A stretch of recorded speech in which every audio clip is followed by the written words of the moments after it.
Hi, this is Aishwarya from Humans of Kovai, back with an amazing personality here with us today. Today we have Kesika Jayapalan, a former tennis player, successful entrepreneur, and a passionate advocate for animal welfare and women entrepreneurship. She has a really inspiring story to share. Let's hear it from her today.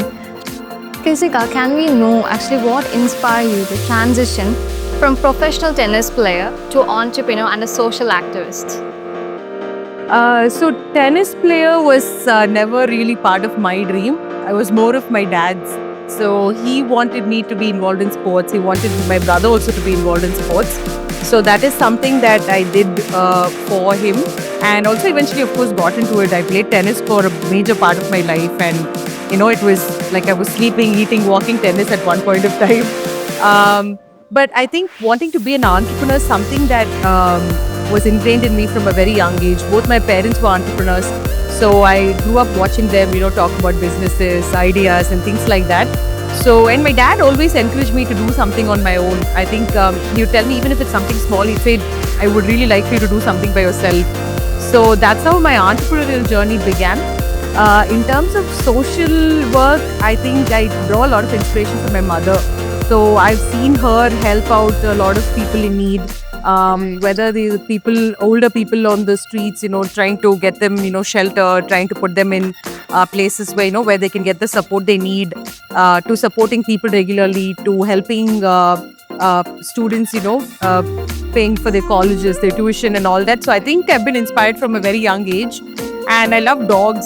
So I think not just dogs also, although now I work with them full time as part of my social work. I think there are a lot of things I do want to do in the future. So I've kind of had both my entrepreneurial side and the social work side modeled at home. So I think that's where it all started. Okay. You got actually amazing supporters in your home. So that is where your inspiration actually came from. Absolutely. Absolutely.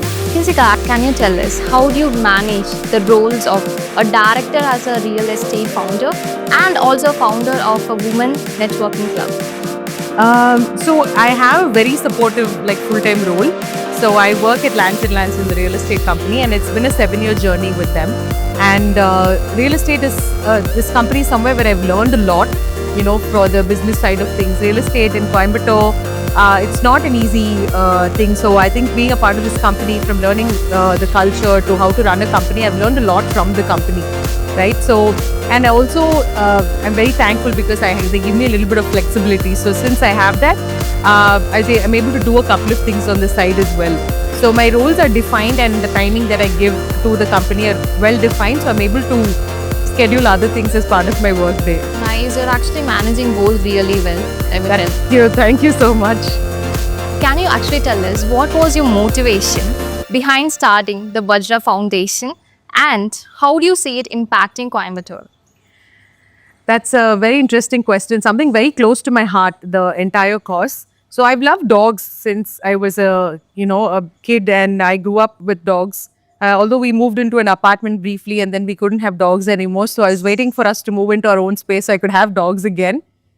So dogs were a major part of my life, and I was volunteering with a couple of organizations, spending whatever little time I could, with rescues and helping with adoptions and things like that. And that's when I did a few rescues and things like that, I realized that there are not enough people doing, in this field. So that's when I realized, I always knew that I wanted to do something bigger in later point of my life. But the reason I started so soon is that I realized the dogs need us now. It's like, everything else can wait. So I really wanted to prioritize that. So I went ahead, just, again, because of coming from a supportive family, they were supportive about the idea. And I really wanted to do something to impact, bring in real change. So I went ahead and registered the organization, and I started right away, honestly. So, and I also did a lot of research. I wanted to make sure that the work that we do has a lot of long-term impact. So that's why I did not go into rescues or adoptions. I did a survey. I did a lot of scientific work and research related to this, to see where we can impact real change and long-term change.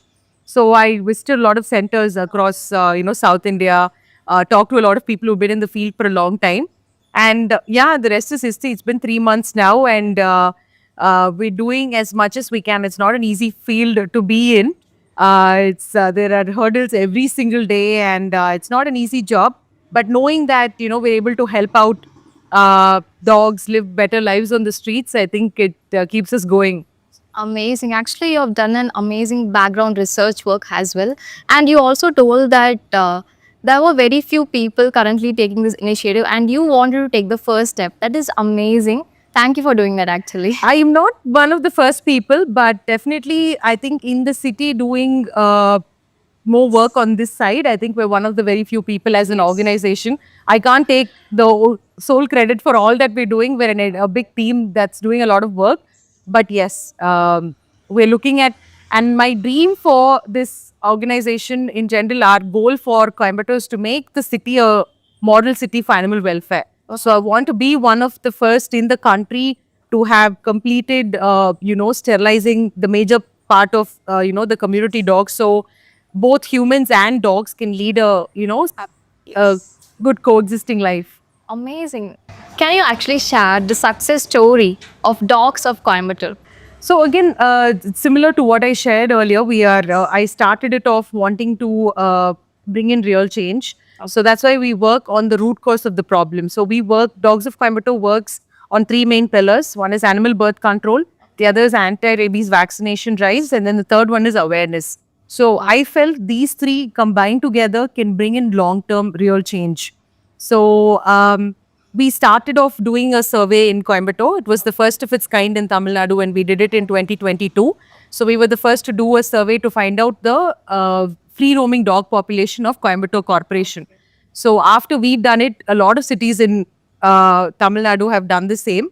So we did it in 2022, and then we got into the birth control program. We invited an organization based out of Karnataka, and they carry out all the operations. Oh, okay. So far we've managed to operate over 7,000 dogs.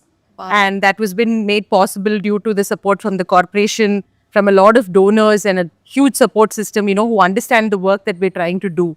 So again, it's not easy at all. It's working with dogs who cannot speak for themselves. You cannot ask the dogs if they're doing okay. Are they feeling pain? Are they, and then it's not a very easy job working with dogs. But we see the only way to do this. If we want to bring in real change and long-term change, this is the only way to do it. And be it scientifically, ethically, legally, this is the only way to go about bringing a solution for the issues. Amazing. Actually, I think you have inspired a lot of people out there. A lot of people after you have taken initiative to continue the same work. So thank you for that, actually. And that I think a lot more people need to get into it. That's the amount of work that we actually have. So if you actually look at the stats, I think in the last year, the close to 10,000 injections were administered in the government hospital alone in Coimbatore. So that's the number of dogs there are, and this number of issues people are facing on an everyday basis. Even kids or older people are not able to walk on the streets freely because there are just too many dogs.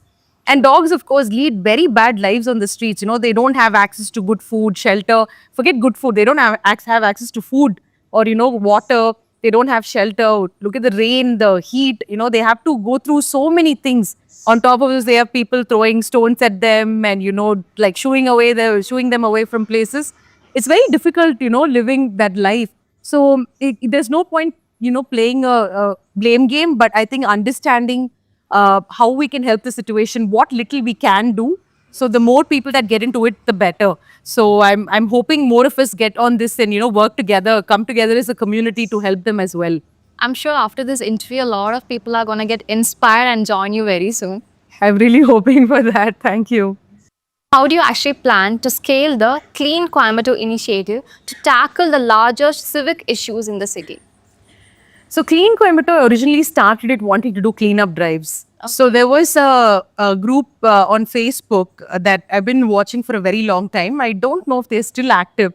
They're a group called the Ugly Indians. So they pick up spots, different spots of Bangalore, and they clean it up. And they don't just clean up, they beautify the space so people don't go back and throw garbage or, any waste.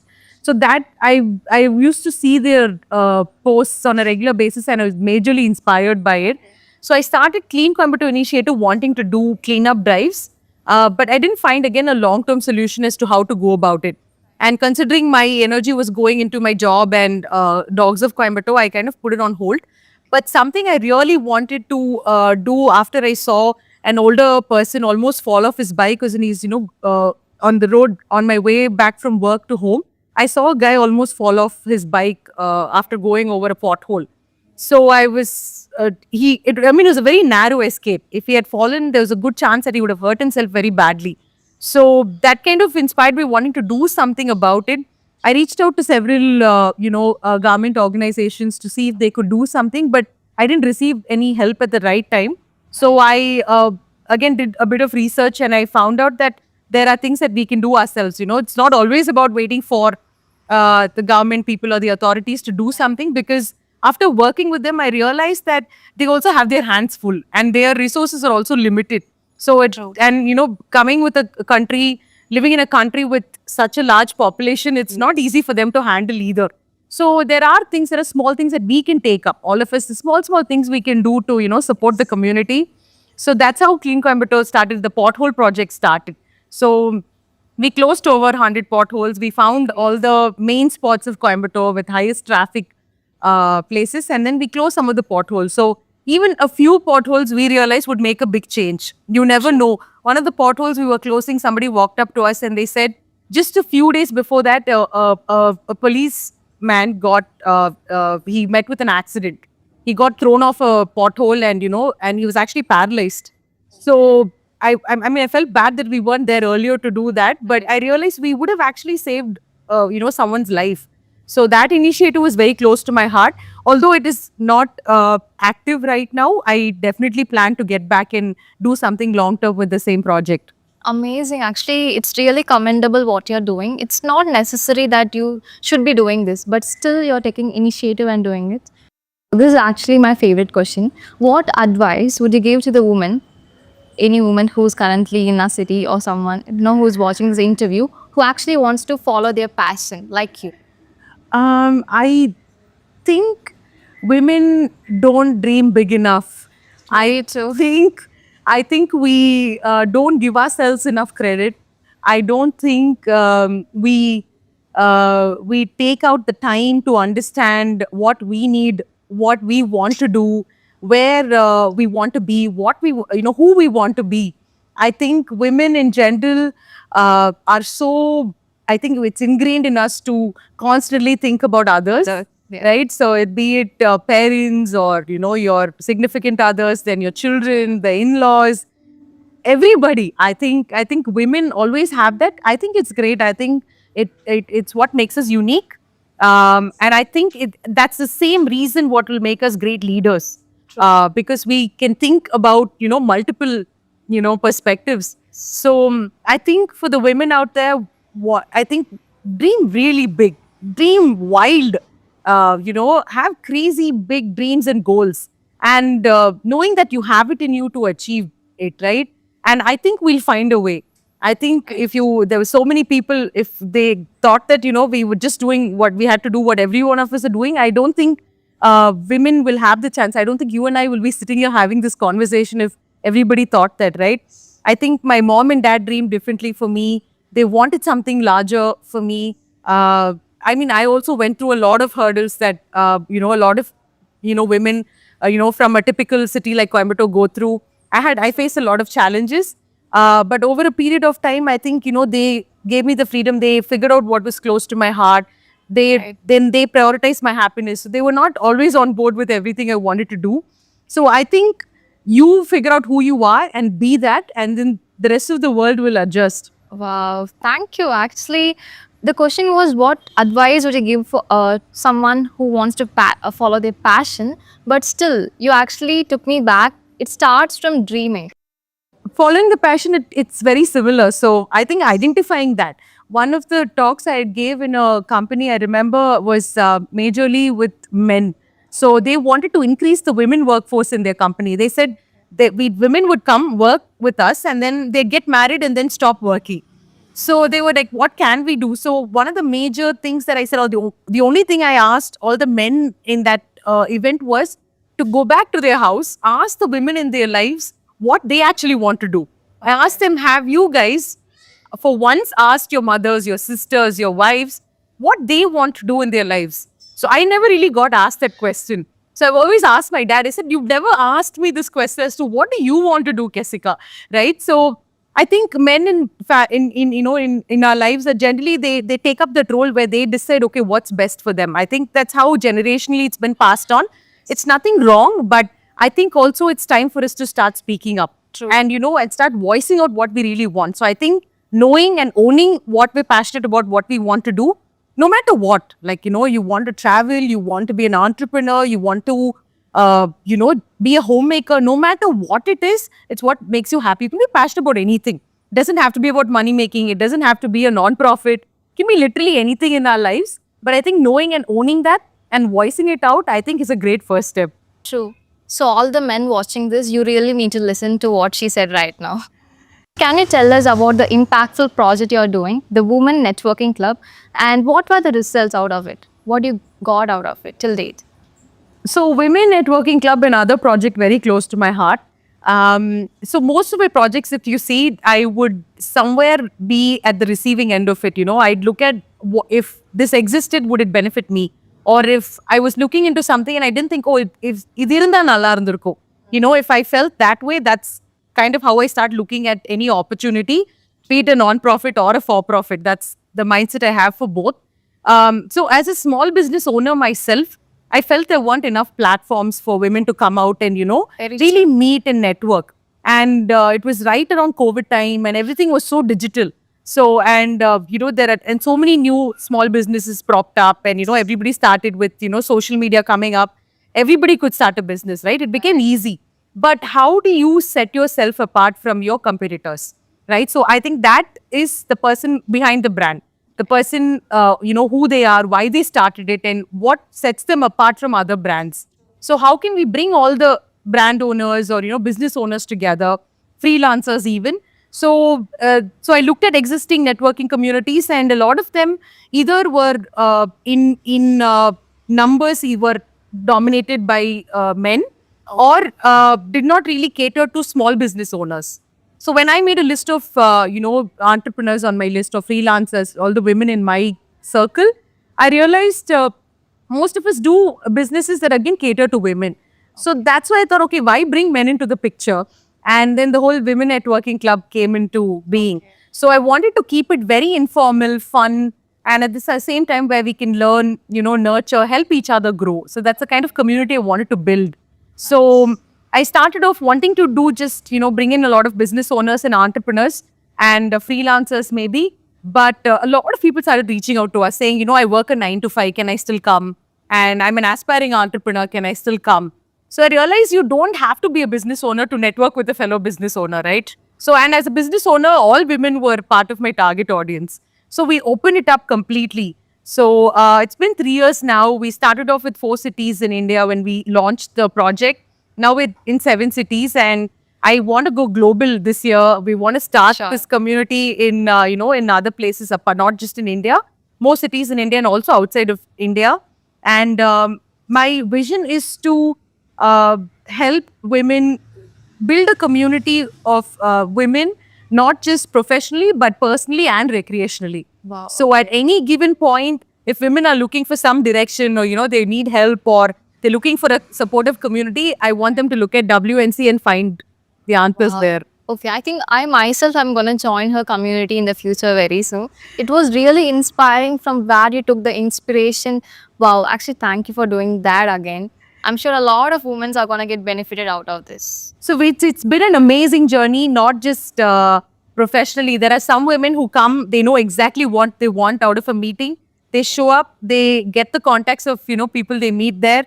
They go back, find ways to nurture that relationship. They get the business out of them. There are some women who are new to the city and are just looking to make new friends. So I can think of a few people who have done that. They found their close friends here. They found a lot of business contacts.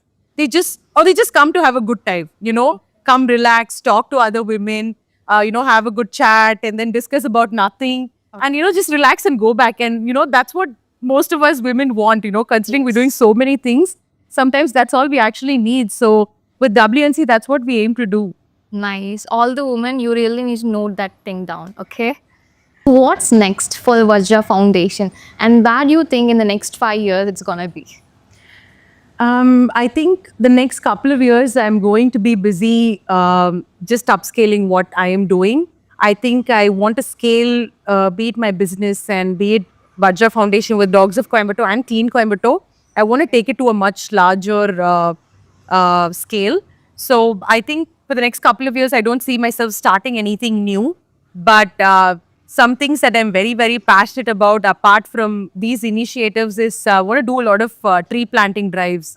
I think with the weather every summer in Coimbatore, I think you would imagine it from my young age to younger age to now, it's becoming hotter and hotter every year. So I think we need to plant more trees, and I think that's an initiative that's very close to my heart. I also want to do something in the lines of water conservation. Don't think we have enough water, clean water to, for the future generations. I think basic awareness about, these kinds of things, small things that we can all do on an everyday basis that would impact on a much larger scene. So these are a few things that I can think on top of my mind. That's something I want to do now, but don't have the time. But I'm hoping to do all of this and a lot more, to be honest. So I also want to do something on the lines of education, especially for, girl children. I think if you educate a girl child, I think you educate a community. True. I think they go out there and achieve a lot more. But I think that's also doing something on the grassroots level so that can bring in real impact. So I'm always looking for small things that I can do that will bring in larger impact. So yeah, I'm hoping to start any of these in the near future. Actually, amazing. You're not actually, depending on the government or someone else to take the initiative. You yourself want to do it. So amazing, thoughtful you're having. Thank you for, I actually really want God to give you all the time so that you actually do whatever you said right now. Thank you so much. I've heard a lot of people telling me, இது எதுக்கு நீ பண்ற, இது கவர்மெண்டோட வேலை, ரோட்ல நின்று எதுக்கு, pothole fix பண்ணிட்டு இருக்க, you're putting your health down, you're not sleeping when you have to, because pothole work usually happens later in the night. So even with community dogs, a lot of people have to say so many things about, what I'm doing. But like I said, after I started working with the corporation, or after meeting with a lot of officials, what I've realized is they got their hands full. They have so many things to focus on. And I think it becomes difficult for them to, take up everything. And it's very easy to sit and say, no, adu avanga vela. But I think if we all took one step forward, imagine as a community, if we took one small step forward, we're not asking 100 steps a day. I think if we did that, I think we can do a lot more. So I think my life has all been about what can I do, taking small steps forward to help wherever I can. And I think, we're blessed with so many, having the privilege of, coming from a background of getting good education. I played tennis most of my life. I had that. I got to travel the world, meet people from different walks of life. So I had the privilege. So why not give it when I have it, right? Not everybody is in our position to give back to the community. So when I have it, I want to do whatever I can. Wow, amazing. That's so thoughtful to do. Thank you for sharing your story. It was lovely listening to you. Whatever you said, it was really inspiring for me even to listen. Thank you. I'm sure a lot of people are going to get inspired by your words. Thank you, Kesika. Thank you. Thanks to you, Aishwarya and Humans of Kovai. I think it's fantastic questions that you guys asked. Honestly, some of them were just, I was thinking it was well thought out. And I love being a part of this. I'm wishing the entire team, really good success. Amazing answers by you as well. Thank you. I think as a team like this, I think a lot of impact can be made through, sharing stories. I think a lot of sharing stories is the way to go now. That's how I can talk about the impact I'm creating. But if I not able to, share what we're doing through communities like this, it doesn't reach enough people, and it doesn't let people know what can they do as a community also. So I think it's great being a part of this. Thank you for having me, and the entire team. Thank you guys so much. Thank you so much. Loved listening to you. Thank you.